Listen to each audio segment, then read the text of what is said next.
So welcome to this tutorial on judging speech.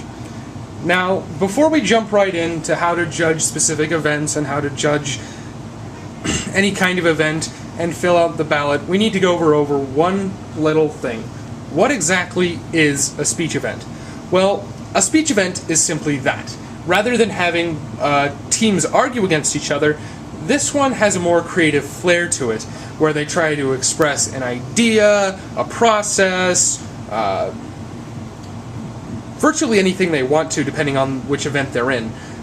So it's not necessarily competitive, you're just picking which one is the best speech. This one is more of a contest than an actual argument.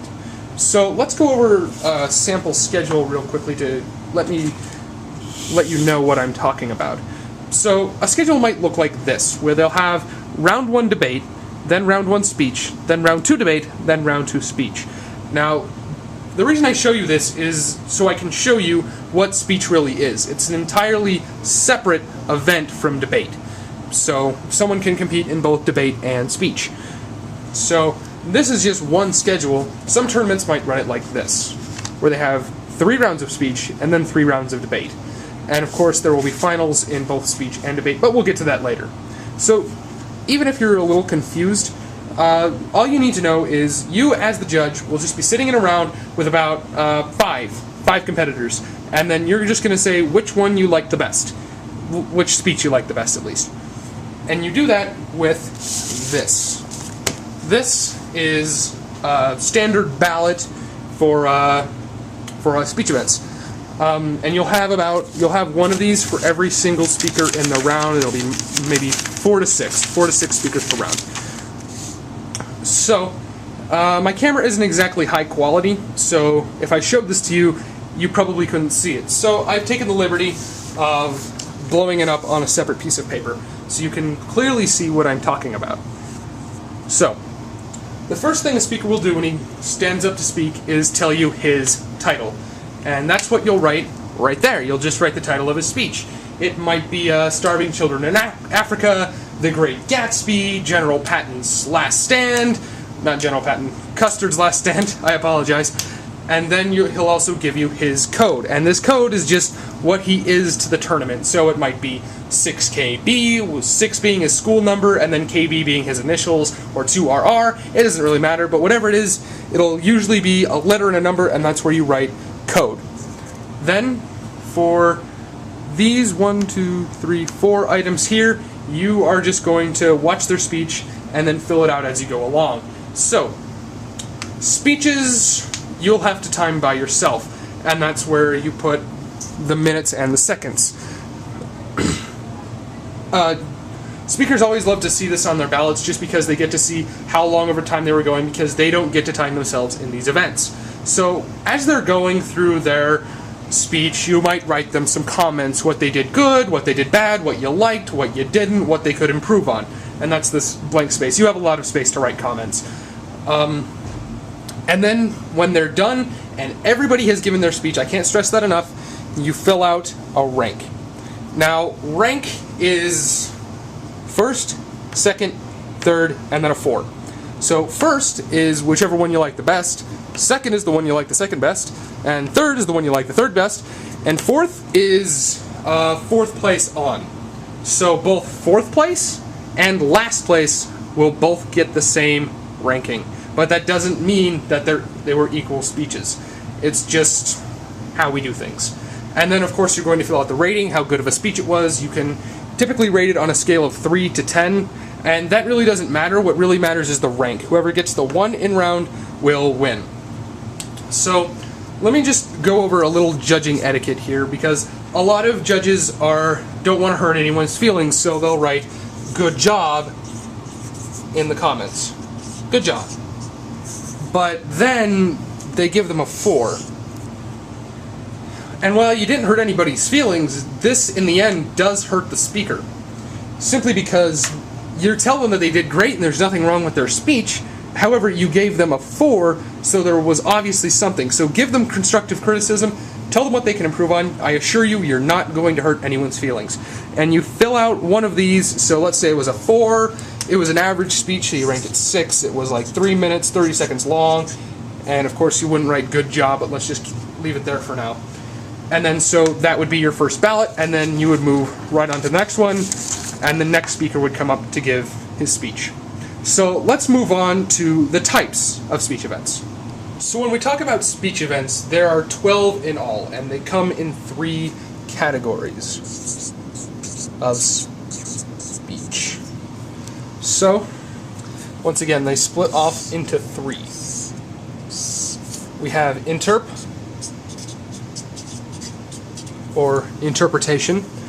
We have draw events, and then we have prepared events. So let's start off with interp, or interpretation. Alright, so interpretation. These are definitely some of my most favorite events. Now, it's the most well-known events, and there's very good reason for that, because this event really isn't much of a speech, but it's more of a play, I would say. The point is to interpret a piece of literature, any published work of literature, so it might be a book, it might be, a play script, it might be a poem. As long as it has an ISBN number, then it counts. As long as it's based on a book or a play script, it's fine. Or any other kind of piece of literature. Now, when I say interp, what I essentially mean is acting out. Someone's going to act out this book for you. And they do this by looking in the book. So they'll look in the book, doesn't matter where, and they'll just have their pen or whatever, and they'll just kind of highlight what they want to say and what they don't want to say. You'll never see this because it's supposed to be memorized. They'll have a script, they'll compile it. They're just trying to compress one published piece of literature into 10 minutes. It's called cutting, and it's just to make sure that they have enough time, because the time limit is 10 minutes and they have to cover the entire work of literature. These are very fun, by the way. Now, you might be wondering, how does one do this without it being a monologue or narration or something completely boring? Well, they do this by having multiple characters, and they will play every single one of those characters. Let me show you an example. Now, when I say multiple characters, this person will be playing multiple parts. Now, this is done by trying to give them a unique character. I have 3 that I'd like to show you, and you'll kind of see what I'm talking about. So, there's this. I'm just, a really nervous school kid with a backpack, and I'm just really nervous about what life's going to entail. And then you jump, and then you can change to a different character. So perhaps I may be an old lady. So you kind of see what I'm talking about? We kind of just jump from position to position and change voices and kind of change actions to show who we are, show that we're changing a character. And the old lady will have a line, and then the nervous student will have a line. And then that's basically how characters work. So the time limit for any given interpretation is 8 to 10 minutes. Now, any given interpretation can be one of 3 styles, and these are divided into 3 separate events. So a competitor can enter in HI, which stands for humorous interpretation. Humorous interpretation. And then there's DI, which is dramatic interpretation. So these are both for one person. If you get an HI ballot, humorous interpretation ballot, then you'll go to an HI round and everybody will be funny as they do their interpretation now, as I showed. But if you get a dramatic interpretation ballot, then everybody's going to be dramatic and have dramatic characters and so on and so forth. But there is a 3rd style. These are for both one speaker or performer. This one, duo, is for 2. So in duo, 2 people will be giving this speech, act, interp, whatever you want to call it. So that's all you really need to know for duo, is that there's 2 people. There's no humorous or dramatic separation for duo. In duo, it can either be humorous or dramatic, but in humorous, it's locked to humorous, and dramatic is locked to dramatic. So that's basically that. However, since duo is unique in the sense that it has 2 people, it does have some rules. First of all, performers cannot touch. Can't touch. And they can't make eye contact. No eye contact.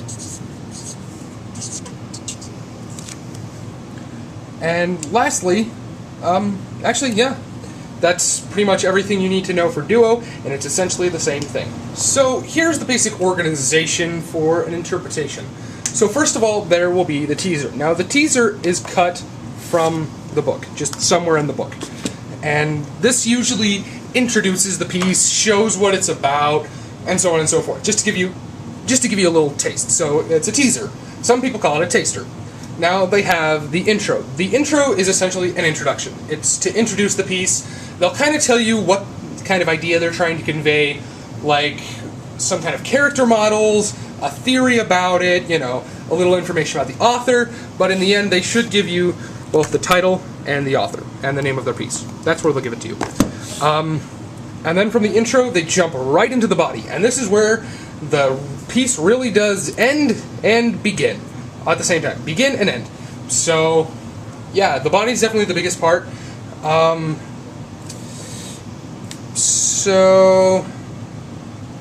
Oh, yes, one more thing. On the intro for Duo,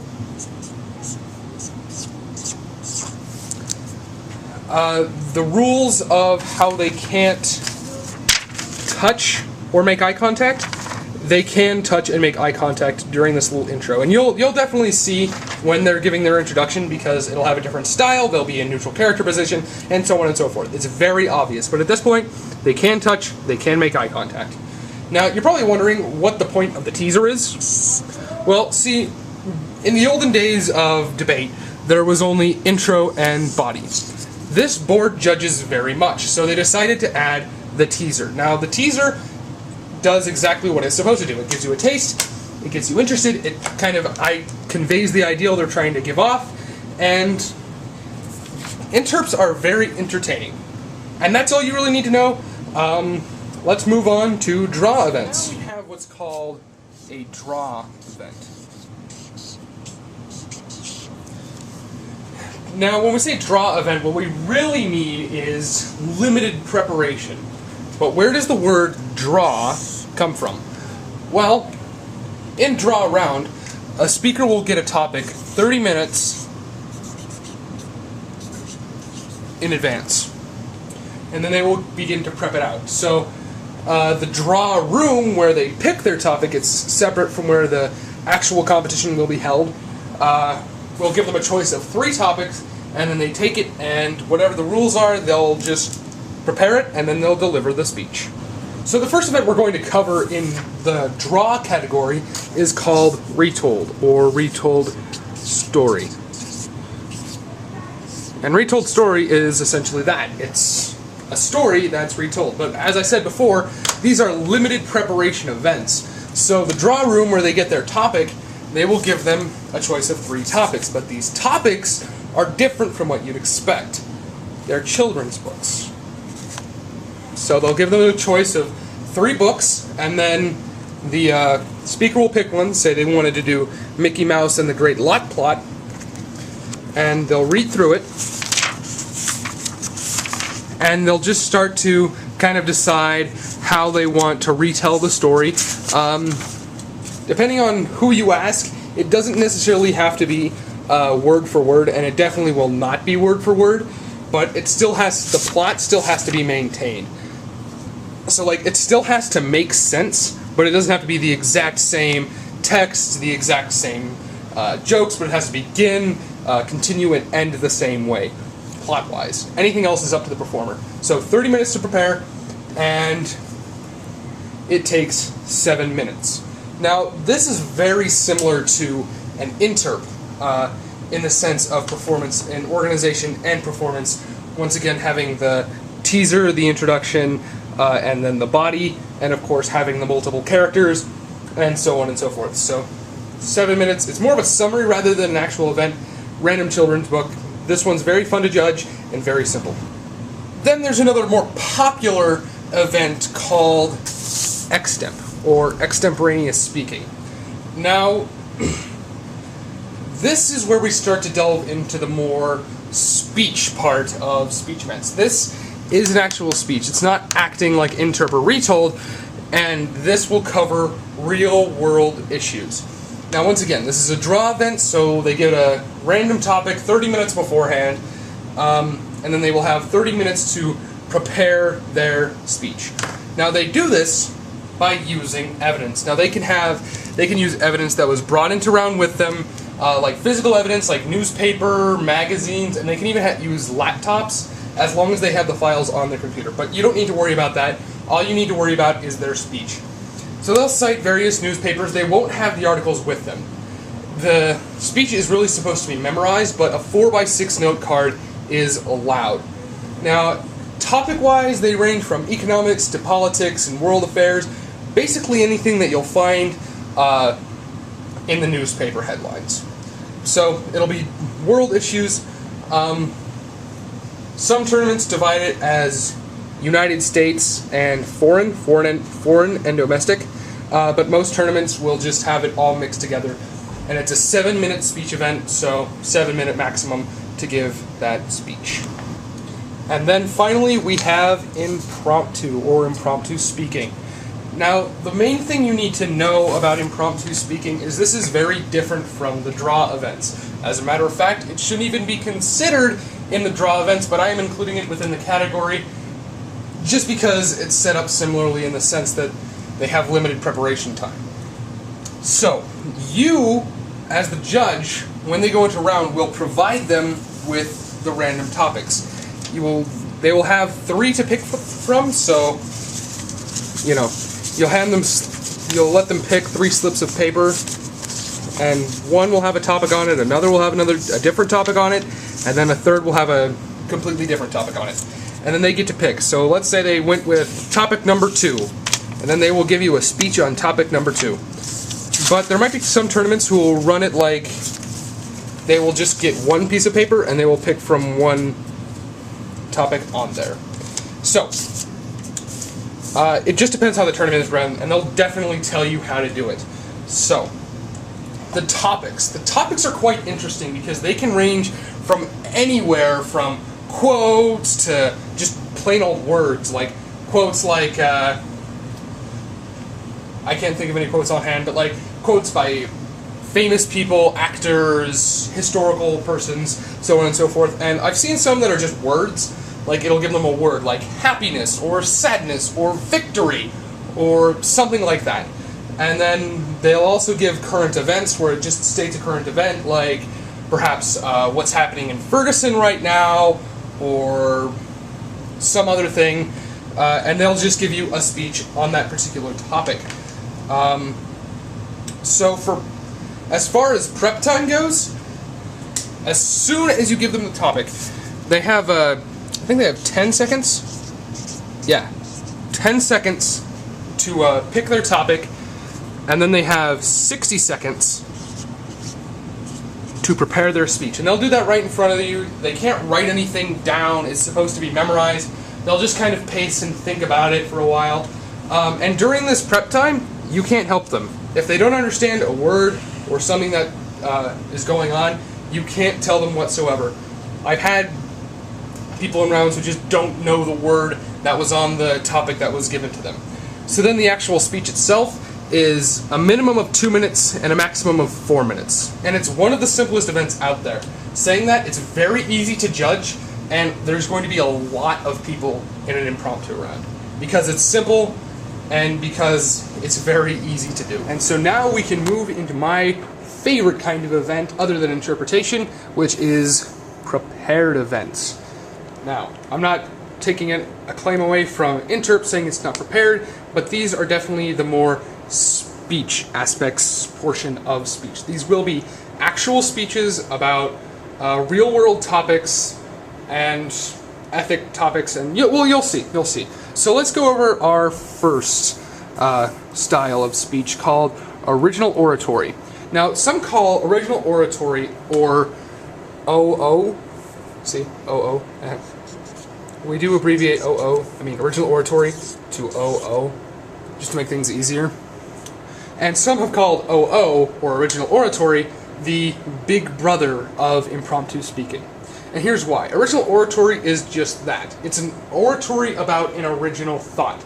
Saying that, it is a persuasive speech. So it's trying to persuade you to do something.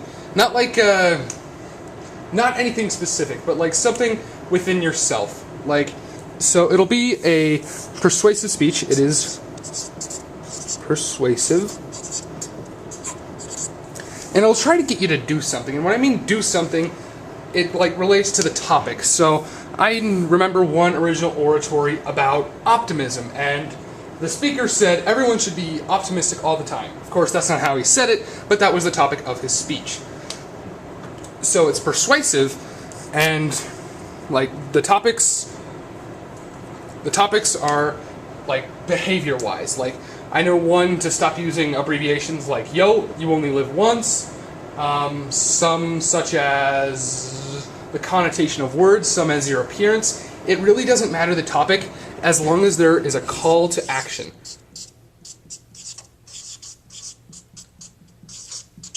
Like, what does the speech make you want to do? Does it make you want to be happy? Does it make you want to donate more to charity? It all depends on that call to action. And for the other section of this, it is 8 to 10 minutes long. If they do use quoted words, they can only use a maximum of 500, but or 250, I do believe it. Yeah, 250. 250 quoted words from somebody else. And like, I don't expect you to count, like no one expects anyone to count that many words, but it's just there to be there. If they're using too much quoted material and you know it, then, well, drop them or give them a lower rank. So let's move on to the next kind of speech event, which is called an expository speech, or as we debaters call it, an expos speech. Now, some have called the expository speech the flip side to original oratory. Whereas original oratory is trying to motivate you to do something, expository speaking is just trying to inform you to do something. Now, topics range from ideas to theories and processes. By the end of the speech, if you feel like you haven't been informed about the subject of the speech, then the speaker hasn't done their job very well. Now, you'll see topics ranging from history of technology, to stress relief, to the middle child theory. I remember one of our debaters had an expository speech on Zen doodling to relieve stress. Now, this is one of the speech events. There are two that can use visual aids.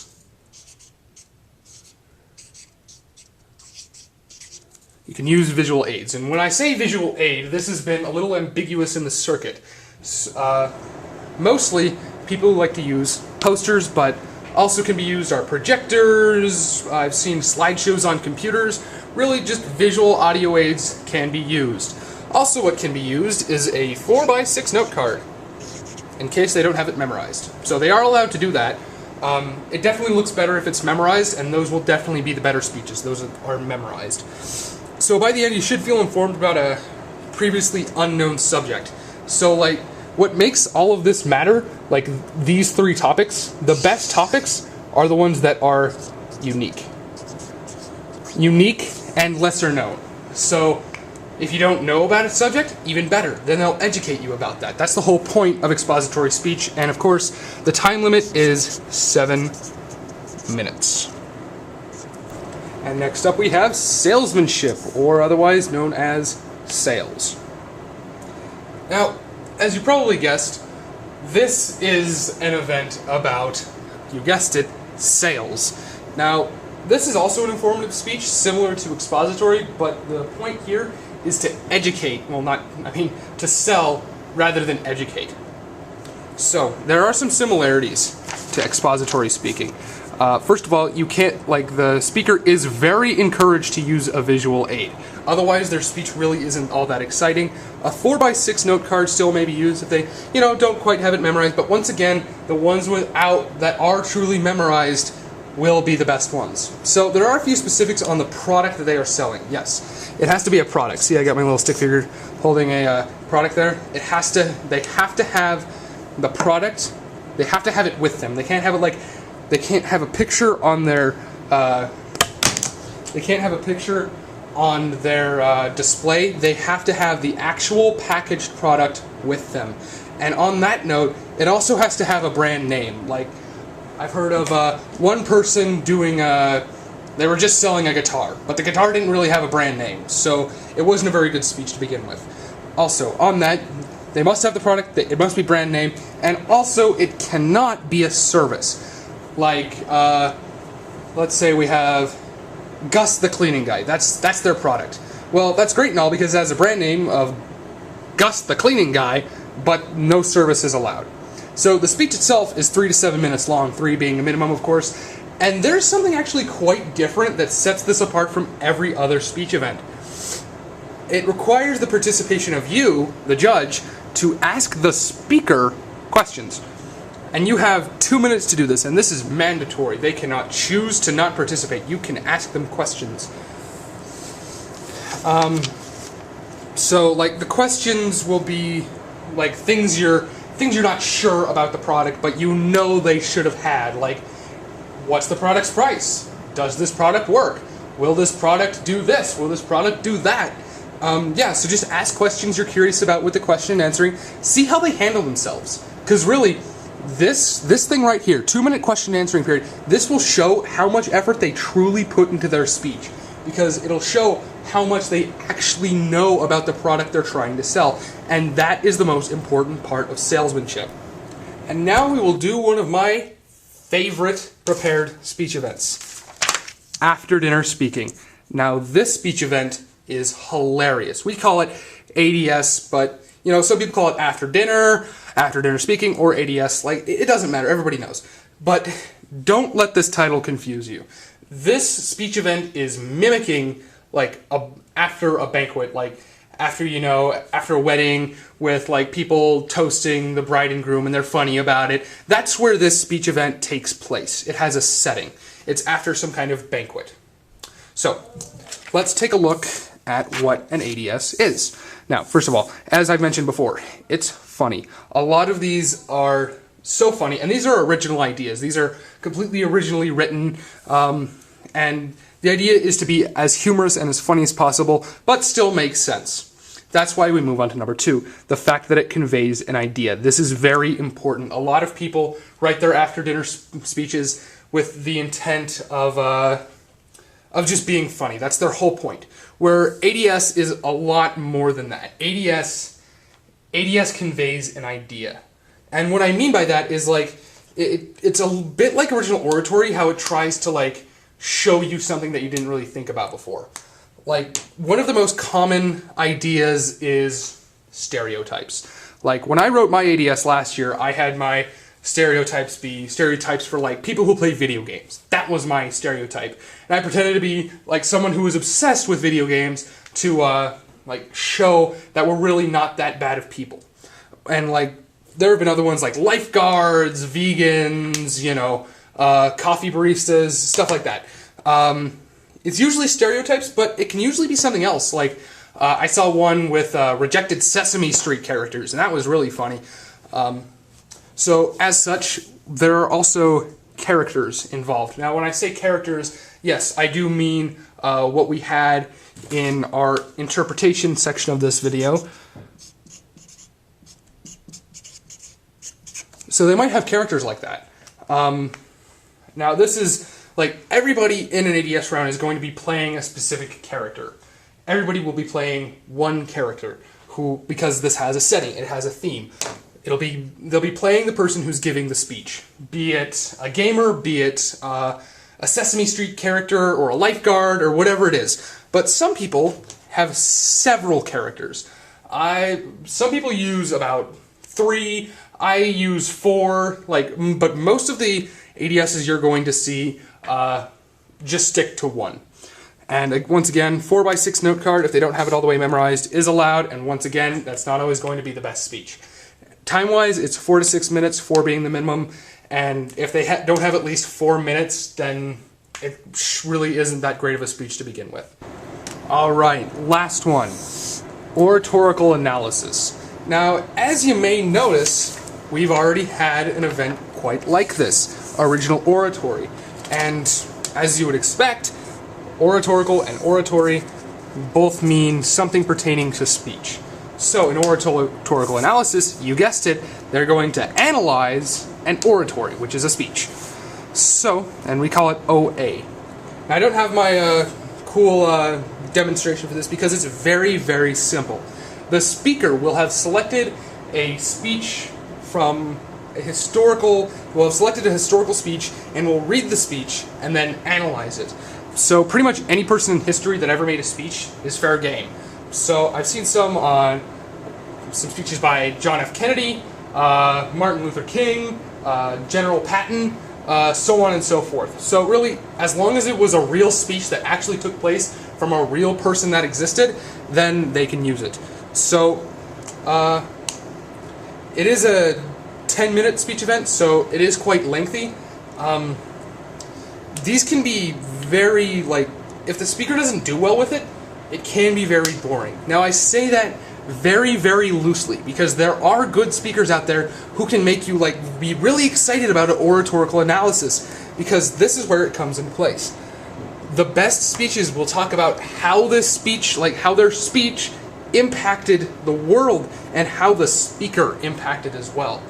So not only will they be talking about things like why the speech was so effective, like it uses pathos, logos, egos, ethics, logic, and emotion, but they'll also talk about like the significance of the speech. And those are always the best rhetorical analyses. And notes may be used, like notes as in reading the speech, because some of the speeches are quite long. And yeah, that's a oratorical analysis. Alright, well, thank you for checking out my speech tutorial about, well, judging speech events. I do apologize if it was a bit sloppy or if there was something you didn't understand, but what you need to focus on mainly, and this applies to every single speech event, whoever spoke the best and made the most sense ought to win. And, like, there may be other speech events that I didn't cover in this video. They're quite rare, but, like, as long as you know what a speech event consists of and how to judge it, then you're fine. You'll do great. I mean, like, speech events aren't the hardest thing in the world to judge. They're just speeches, and that's all they are. So, speech is a great thing, and I look forward to see you judging at an event. My name's Kendall, and here's my trusty marker that I was using the whole time. And I bid you adieu. And I will be keeping on speaking. Thank you.